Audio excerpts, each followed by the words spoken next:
What's up guys, my name is Nin, aka Greg, and in today's video we're playing Throne in Liberty. I'm going to be talking about my experience as a completely free-to-play casual player, as well as my build as a healer. My purpose in this video is to show you what you can expect the game to be like for someone who spends no money. I'm not a hardcore gamer like I used to be, working a full-time job and being a relatively new father and husband. I've got about 22 hours as of the time of this recording, and as you can see in the top left corner of the screen, I'm 37 or 38. Now, those 22 hours include everything from passively sitting in the menu, reading about skills, mission info, learning how to enchant equipment, transfer equipment, all that kind of stuff, to actively traversing the world as one of the various animal morphs, including the dash, glide, and swim, completing missions, and sometimes, in my case, even troubleshooting the game. I know for a fact that I spent at least an hour trying to fix a specific bug that wouldn't let me log in and play. But I actually learned about a way to fix that through their Discord and made a video on how to fix it. So if you need to know how to fix that, be sure to check out that. So I don't have an incredible amount of time, but I feel like I'm making solid pace.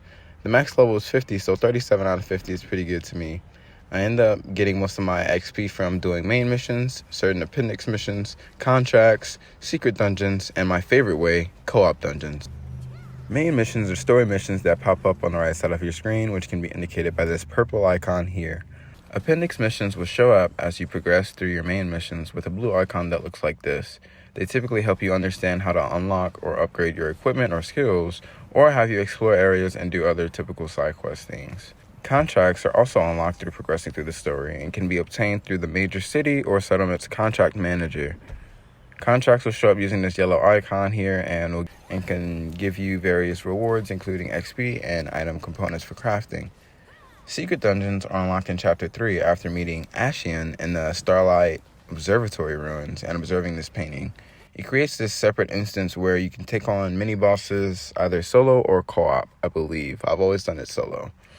Co-op dungeons can be unlocked at level 20 and can be accessed either from the menu selecting co-op dungeons or traveling to the dimensional circle in the northern part of Vienta Village. Note that I believe that when you first unlock co-op dungeons that there's an appendix mission to do the co-op mission starting from the Vienta Village portal. So be sure to go to the portal at least once to start the co-op dungeons and get the rewards for that. These co-op dungeons are my favorite thing to do because it's you and up to 5 other players taking on a dungeon filled with mobs of varying difficulty, getting used to the different skills at your disposal. A new one unlocks every 10 levels starting at level 20, so 30, 40, and then a couple more at 50. It's my favorite way to test out abilities, and I love coming together with other people to fight bosses and navigate through different dungeons. You can queue for matchmaking if you don't have 5 friends lying around, and if you're a tank or a healer, you get into games pretty quickly. The rewards are also almost always an upgrade from what you currently have, at least at the time of you unlocking that dungeon. Each dungeon will show you its possible and its guaranteed rewards. An interesting and maybe controversial thing about these dungeons, though, is that you can only claim the rewards from a dungeon a limited amount of times. What I mean by that is that there's a currency tied to the claiming of the rewards from the chest at the end of the dungeon.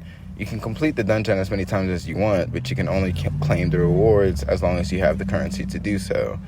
That currency does recharge daily, and the higher level you are, the more currency you'll receive per day. When you level up in this game, you get stat points to spend at the character info screen, which you can put into strength, dexterity, wisdom, and perception. No matter where you put your points, your damage will always increase, but it's best to put your points into a category that best fits your weapons. For example, high strength for great swords, dex for high attack speed weapons, wisdom if you need mana and cooldown reduction, and perception for higher minimum damages and higher accuracy/hit chance. You can always reset these points, and I encourage you to do so and try out different builds. To level up your skills, use these books you get from playing the game and completing quests. There are separate books used for leveling up your active skills and leveling up your passive skills. The skills start off at green, then progress to blue, and then finally purple. I've only used 2 weapons through my playthrough, so I always focus my books on skills from these weapons. It's a similar thing for your armor, weapons, and accessories. There are different growth stones to use to level up and upgrade their respective items. You can get skill specialization points to further enhance and sometimes even completely change certain skills. Another point system you can refund and change around at any time. And finally, you can also get training due from completing co-op dungeons, which can be used as weapon mastery experience. They only last in your inventory for 24 hours after obtaining them, so make sure to use them before you lose them. The combat in this game can take some getting used to at first, at least on console due to the control screen. But after an hour or two of playing, experimenting with the lock-on button R3, and moving skills around, it starts to get pretty comfortable. R1 is your basic attack, and pressing it will continuously attack until the enemy dies, or you cancel your attack by pressing circle or using a spell.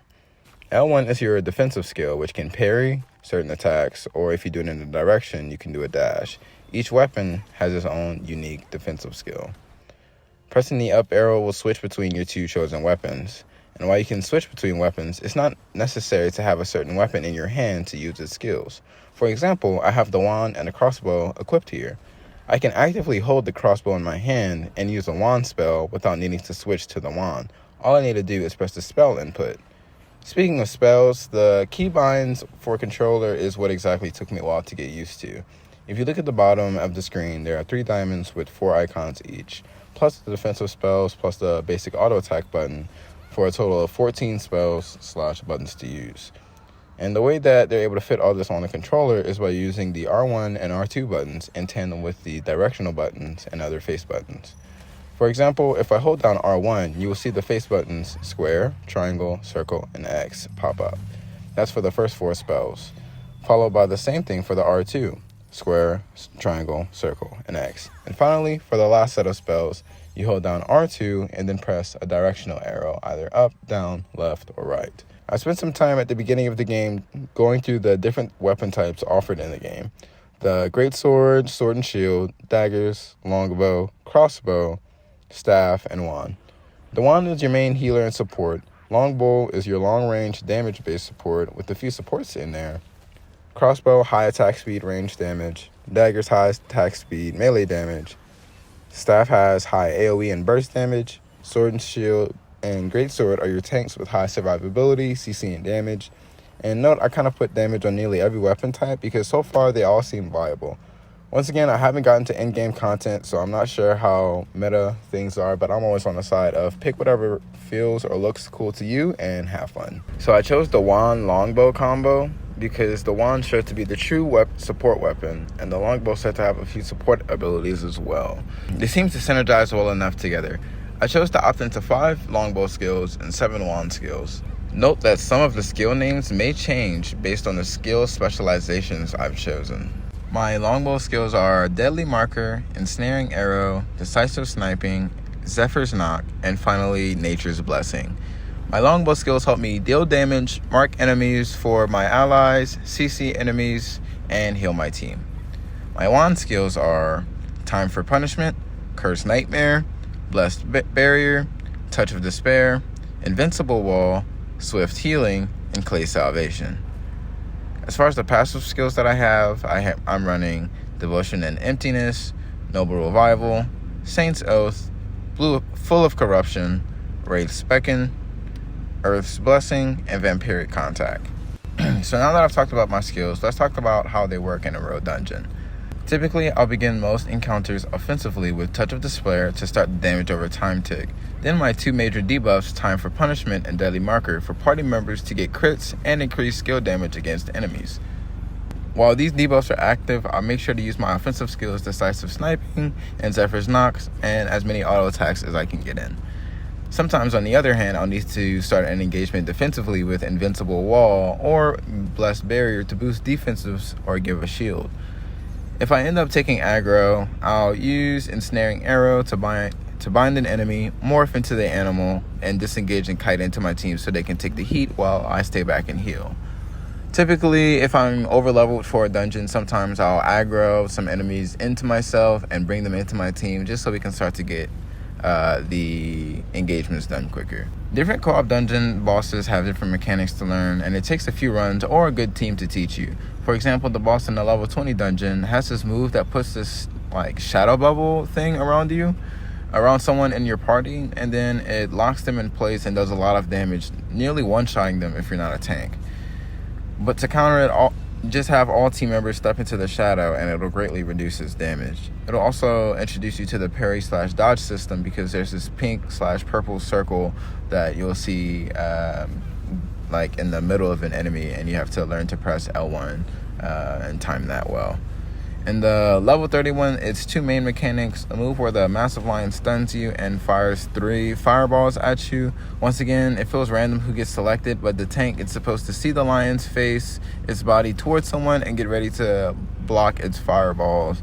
As a healer, you gotta pray that you don't get stunned, and make sure you stay behind your tank, and make sure you stay in range to heal whoever ends up tanking those fireballs. The other major move that this boss will do is jump into the middle of the arena and split the arena in half, doing half fire damage and half acid damage. And you have to pull one of the 4 cords around the arena to dump some water on him to diffuse the fire, diffuse the acid, and beat the dungeon. So yeah, that's about everything I really wanted to cover. I just wanted to have a little talk about my experience in this game so far, and how I've been enjoying playing a healer. I really love the skills. I really love playing with friends. I'm starting to get more friends into it. So I wanted to make this video as like a true like average player's guide. I didn't want to just send them level 50 people who've I kind of get it that those people have wisdom to share, but I also feel like it's unrealistic expectations because that's like true in-game content, and I'm trying to give people a shot of like what it's like, just put in a couple hours into it. So once again, my name is Nin, aka Greg. Thank you for watching, and you have a great day.